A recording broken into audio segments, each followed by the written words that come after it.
2:06 נתחיל בסיפורו של סרן אליהו סגי, זכרו לברכה.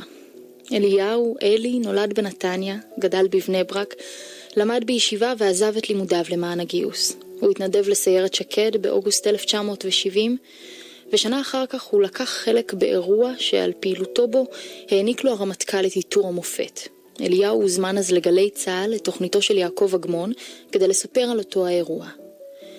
בשפה גבוהה, בנימה של פילוסוף או אינטלקטואל וגם חלוץ, דיבר אליהו אז. בואו נשמע קטע קצר מתוך הראיון הזה מארכיון גלי צה"ל.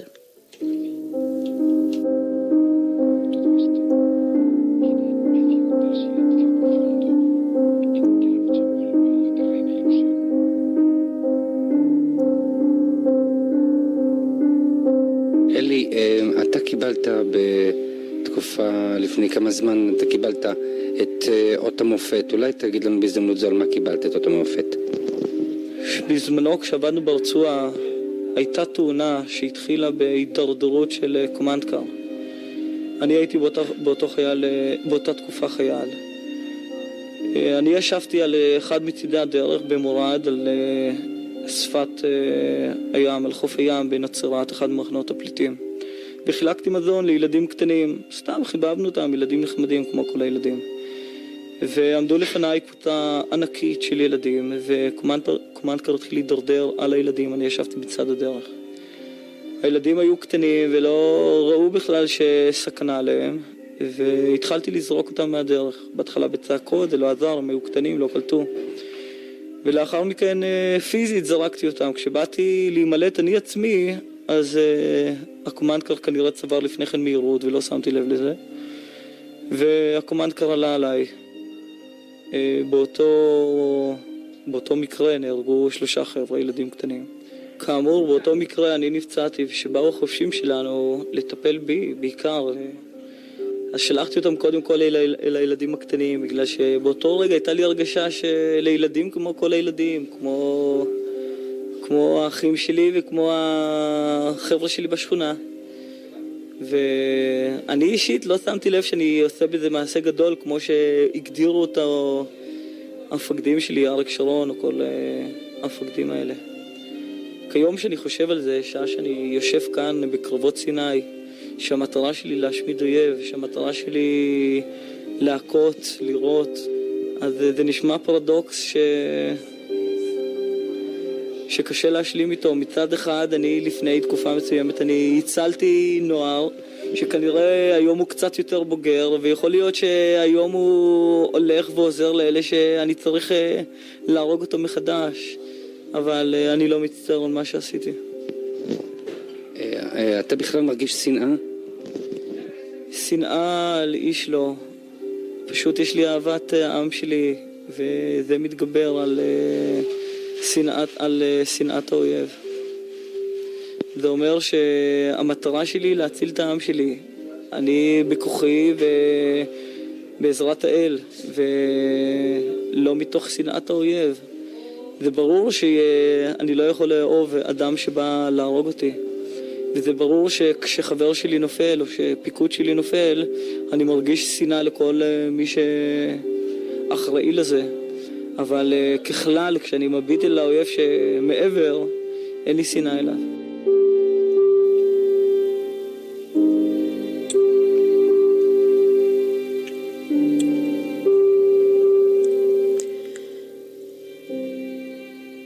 זה היה קולו של אלי סגי, תלמיד הישיבה לשעבר והלוחם, בראיון אצל יעקב אגמון בגלץ בתחילת 1973. כמה חודשים עברו מאז ומלחמת יום הכיפורים הגיעה. הוא השתתף בקרבות הקשים נגד המצרים בחזית סיני, וב-15 באוקטובר פגז פגיעה ישירה בזחלם שלו, ואלי נהרג במקום. לאחר שאלי נפל בקרב, אמו שושנה הוזמנה גם היא לגלי צה"ל, לאותה התוכנית שאלות אישיות של יעקב אגמון, ודיברה על הילד בעל העברית יוצאת הדופן, בלשון עבר.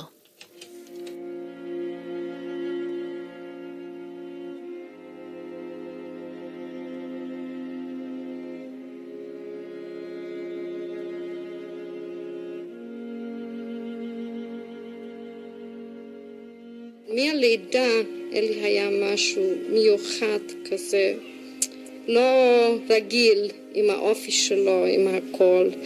גם היה ילד לא קל אחרי הכל. בין השלושה הוא היה הכי קשה לאמא, אבל ראיתי בו משהו. וביום כיפור שהתחילה המלחמה, אז כמו כולם התחלנו לבדוק מאוד. בן אחת היה ברמת הגולן, ואלי היה בתלה. אני ידעתי שהוא כבר על יד התלה. ידעתי כל פעם שבדרך כלל איפשהו, אני בערך כבר כל כך הכרתי וידעתי את כל הדברים כמו שהייתי נמצאת בצבא. אז היה לי דאגות לשני צדדים, וכל יום מחכים לטלפון, לא יצאתי מהבית לדקה לקניות לכלום, מחכים טלפון, הטלפון לא מצלצל.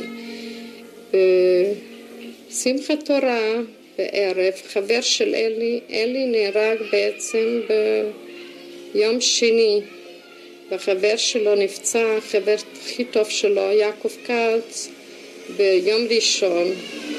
ויום ראשון הוא נכנס לבית חולים, וההורים גרים בבית השני ולא סיפרו לי, לא רצו להגיד לי כלום.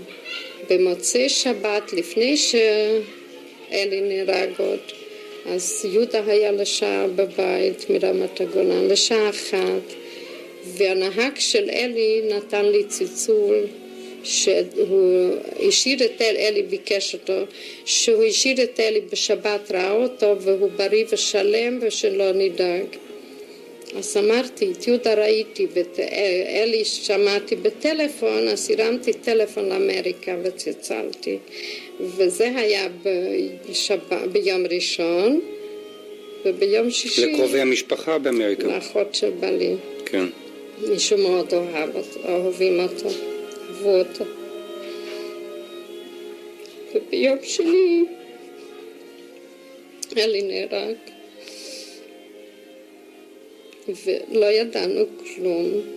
והלכתי לבקר את יעקב כץ בשמחת תורה. למחרת שאלי גרשי בא להגיד לי, הלכנו לבקר אותו.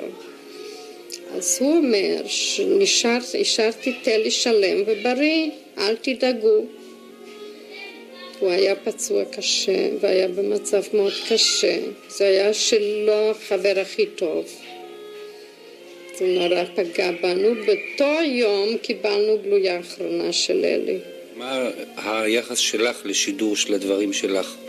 היחס שלי? אני אגיד לך באמת איך שהיה הכל. אני במקרה, לא רציתי במקרה בשידור הזה, אני רציתי להכיר אותך. למה רציתי להכיר אותך? שאתה לא יכול את זה להבין ולהרגיש כמה שאני הרגשתי הרגשה שנשאר לי משהו דרך שאתה עשית את זה, אתה מבין? אז אני דיברתי על זה כל כך הרבה שהייתי בכל הפחות רוצה לראות אותך ולהכיר אותך, שאני מודה לך.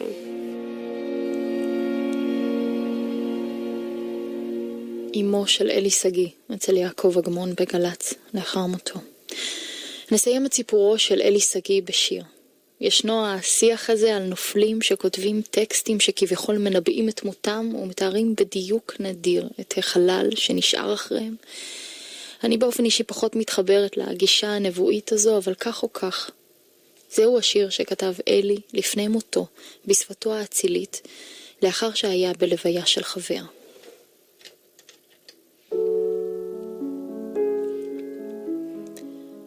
נאבקתי. לא ליפול, לא למעוד, לא להתמוטט. חשבתי על דבר אחד, איך להחזיק מעמד. רעדתי כעלה נידף, הרגשתי שאני נושר. לא יכולתי לעמוד בזה. בכיתי. אני לא הייתי שם. רק מאוחר יותר מתחילה ההבנה לחדור ולהשתלט. לא בבת אחת, לא בחטף, לאט, לאט. אחרון המלווים מכבר עזב. מאות קברים סביבי ורק האחד בראשי, רק האחד לנגד עיניי. זה של הסמל ראובן שפורן. היה חברי בישיבה, היה חברי בחיים האזרחיים, בבית. היה מפקדי בפלוגת האימון הלוחם, היה מפקדי בפלוגה המבצעית. דאג לי יותר מכל אדם אחר כששכבתי בבית החולים. היה איש, וראו, איננו עוד. קודם זמנו מת האיש הזה, ושירת חייו באמצע נפסקה.